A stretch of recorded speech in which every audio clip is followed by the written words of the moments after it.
ನಗರದ ಗಾಂಧಿ ಭವನದಲ್ಲಿ good voice ಸಂಗೀತ ತರಬೇತಿ ಶಾಲೆಯ ಶಾಲಾ ವಾರ್ಷಿಕೋತ್ಸವ ಹಾಗೂ ಕಲಾವಿದರಿಗೆ ಸನ್ಮಾನ ಕಾರ್ಯಕ್ರಮವನ್ನು ಎಲ್ಲರೊಳಗೊಂದಾಗು ಮಂಕುತಿಮ್ಮ ಟ್ರಸ್ಟ್ನ ಅಧ್ಯಕ್ಷ ಎಂ ವಿನಯ್ ಕುಮಾರ್ ಉದ್ಘಾಟಿಸಿದರು.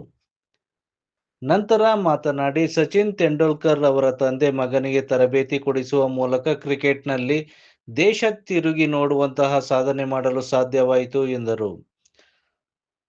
ಸಾಹಿತಿ ಚೆಲುವರಾಜು ಮಾತನಾಡಿ, ಸಂಗೀತ ಮನಸ್ಸಿಗೆ ಉಲ್ಲಾಸಗೊಳಿಸುತ್ತದೆ, ನಿರಂತರ ಅಭ್ಯಾಸದಿಂದ ಸಾಧನೆ ಮಾಡಲು ಸಾಧ್ಯವಾಗುತ್ತದೆ ಎಂಬ ಅಭಿಪ್ರಾಯ ವ್ಯಕ್ತಪಡಿಸಿದರು. ಸಮಾರಂಭದಲ್ಲಿ ಜನಪದ ಗಾಯಕ ಶಿವನಗೌಡ ಪಾಟೀಲ್ ಮತ್ತು ರಂಗಭೂಮಿ ಕಲಾವಿದ ಗಣೇಶ್ ಅವರನ್ನು ಸನ್ಮಾನಿಸಲಾಯಿತು. ಕಾರ್ಯಕ್ರಮದಲ್ಲಿ ಕೆನರಾ ಬ್ಯಾಂಕ್ ನಿವೃತ್ತ ವ್ಯವಸ್ಥಾಪಕ ಎಚ್.ಕೆ. ಚಂದ್ರ, ಪ್ರೇರಣಾ ಟ್ರಸ್ಟ್ನ ರವಿಕುಮಾರ್, ನಿವೃತ್ತ ಶಿಕ್ಷಕ ಜನಾರ್ದನ್ ಕೊಂಡ್ಲಿ, ಗುಡ್ ವಾಯ್ಸ್ ಶಾಲೆಯ ತರಬೇತಿದಾರ ದೇವರಾಜ್, ಗಾಯಕ ಸಿ.ಪಿ. ವಿದ್ಯಾಶಂಕರ್ ಭಾಗವಹಿಸಿದ್ದರು. ಸಚಿನ್ಗಿಂತ ನಾನು ಸಚಿನ್ ಫಾದರ್ ಗ್ರೇಟ್ ಅಂತ ಹೇಳಿ. ಯಾಕಂದ್ರೆ ಸಚಿನ್ಗೆ ಅರಿವಿರಲಿಲ್ಲ. ಅವನಿಗೆ 4ನೇ ವಯಸ್ಸು, ಸಚಿನ್ಗೆ 3.5-4 ವರ್ಷ ವಯಸ್ಸು. ಅವ್ನು ಡಿಸೈಡಿಂಗ್ ಫ್ಯಾಕ್ಟರ್ ಏನೂ ಇಲ್ಲ ಅಲ್ವಾ.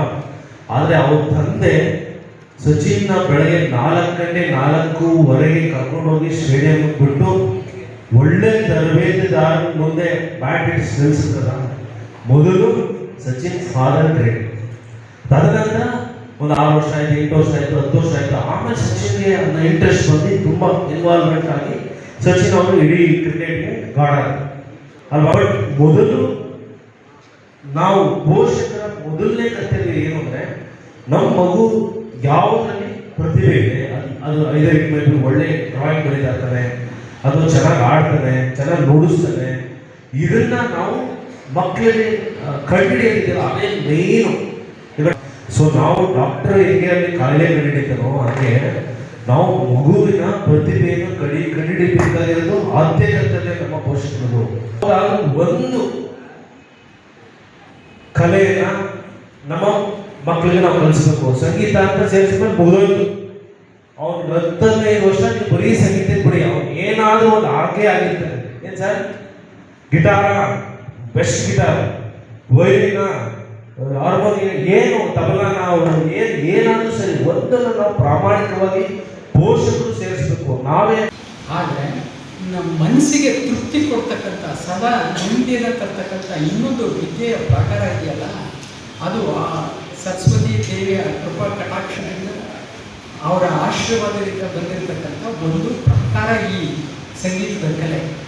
ಇದನ್ನು ಎಲ್ಲರೂ ಪ್ರಾಕ್ಟೀಸ್ ಮಾಡಬೇಕು. ಯಾರು ಪ್ರಾಕ್ಟೀಸ್ ಮಾಡಲಿಲ್ಲ ಅಂದರೆ ಸುಮ್ಮನೆ ಸಂಗೀತನ ಒಂದು ಹಾಡನ್ನು, ಸುಶ್ರಾವ್ಯವಾಗಿ ಆಗಿರ್ತಕ್ಕಂಥ ಒಂದು ಹಾಡನ್ನು ಕಿವಿಯನ್ನು ಕೇಳಿಸ್ಕೊಳ್ತಾ ಹೋಗಿ ಎಷ್ಟು ನೆಮ್ಮದಿ ಸಿಗುತ್ತೆ ಅಂತ ನೋಡಿ. ನಿಮ್ಮದು ಮನಸ್ಸಲ್ಲಿರ್ತಕ್ಕಂಥ ತೊಂದರೆಗಳೆಲ್ಲ ಮಾಸಿ ನೆಮ್ಮದಿಯನ್ನು ಪಡ್ಕೊಳ್ತಕ್ಕಂಥ ಒಂದು ವಿದ್ಯೆಯ ಪ್ರಾಕಾರ ಸಂಗೀತ. ಇದು ಆಸಕ್ತಿ ಜೊತೆಗೆ ಏಕಾಗ್ರತೆ, ಇವೆರಡೂ ಇರಬೇಕು. ಆಸಕ್ತಿ ಜೊತೆಗೆ ಏಕಾಗ್ರತೆ ಇದ್ದು ಪ್ರಾಕ್ಟೀಸ್ ಮಾಡಿದ್ರೆ ಬರುತ್ತೆ.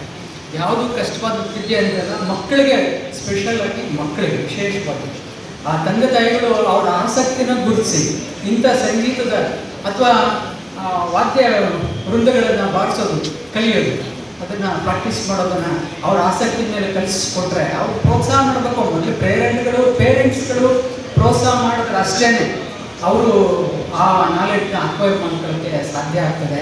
ಇದರಲ್ಲಿ ತಂದೆ ತಾಯಿಗಳು, ವಿದ್ಯಾರ್ಥಿಗಳ ತಂದೆ ತಾಯಿಗಳು ಗಮನ ಹರಿಸಬೇಕು ಅಂತ ನಾನು ಕೇಳ್ಕೊಳ್ತೇನೆ. ನಮಗೆ ಈ ದೇವರಾಜ್ ಅವರು ಪಡೆದಿದ್ದಾರೆ. ಗುಡ್ ವಾಯ್ಸ್ ವಾದ್ಯ ಸಂಗೀತ ಶಾಲೆಯ ಎಲ್ಲರೂ ತಬಲಾ ಕಲಾವಿದರು. ಸಂಗೀತ ರಂಗಭೂಮಿ ಕ್ಷೇತ್ರದಲ್ಲೂ ಸಂಗೀತಕ್ಕೆ ಒಂದು ಬಿಡಿಯದ ಮನಸ್ಸಿಲ್ಲ.